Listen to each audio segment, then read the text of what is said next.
आपस में बोलते हैं तो उनकी बात को समझ लेते थे। चिड़िया बोलती हैं, वन के जीव आपस में बात करते हैं तो वो उनकी बोली भाषा को समझ लेते थे। ऐसे ज्ञानी संत पधारे, राजा ने बड़ा स्वागत किया तो संत की कृपा हो गई। राजा पशु भाषा का ज्ञान संत के द्वारा प्राप्त कर चुके।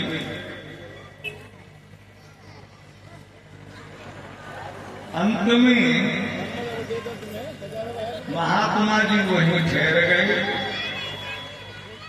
बगीचे में ठहरे थे। केकई का बचपना था तो केकई सखियों के साथ बगीचे में गई। महात्मा सो रहे थे तो महात्मा की वृद्धावस्था थी, बुढ़ापा था, मुंह में दांत नहीं थे। तो जिनके मुंह में दांत नहीं होते तो जब वो सोते हैं तो फर्राटे भरते हैं तो उनके गाल फूलते हैं और पिचकते हैं। केकई हंसने लगी महात्मा जी का हार देख करके और ब्रह्मदंड छाती से उठाया, छिपा करके अलग रख दिया। महात्मा को होश नहीं, महात्मा सो रहे। केकई घर गई, अपना हाथ तेल के डब्बे में चिपड़ करके और काले तवे पर हाथ फेर करके काले हाथ करके लाई और महात्मा के गालों पर छपका लगा दिए। अब करिया भमरा मुंह फूले पे चके तो हंसने लगी। महात्मा सो रहे, इसका बचपना था, खेल में लग गई।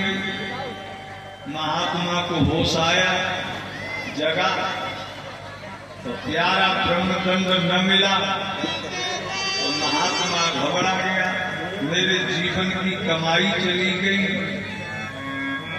तपस्या चली गई, मैं तो लुट गया। प्राण त्यागने लगा महात्मा। राजा के दुखी हो गए। महात्मा ने राजा को श्राप दे दिया, तूने मेरी देख रेख कमी की, मैं तुझे श्राप देता हूं, मेरे द्वारा तू जो विद्या सीखा है यदि किसी को बता देगा तो तू पत्थर का हो जाएगा। श्राप लेके जो भूले अब किसी को बता नहीं सकते, जान तो जाएंगे लेकिन बताएंगे नहीं। महात्मा तो ठीक है, ब्रह्मदंड कहा गया। केकई को पता लगा तो केकई दौड़ करके आई, प्यारा ब्रह्मदंड दे दिया।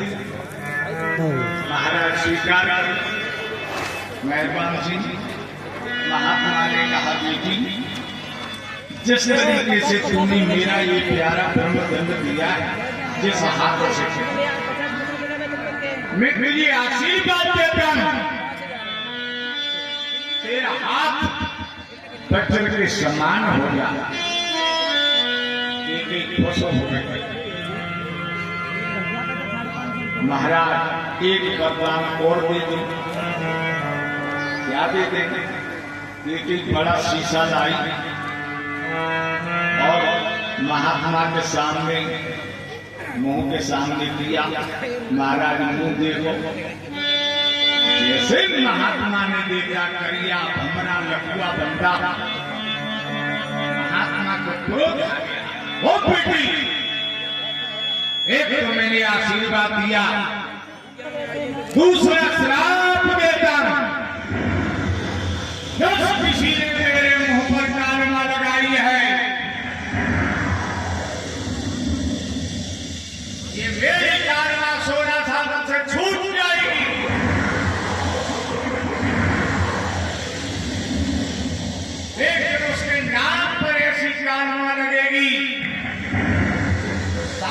धन हत्या करने में रोकेगी।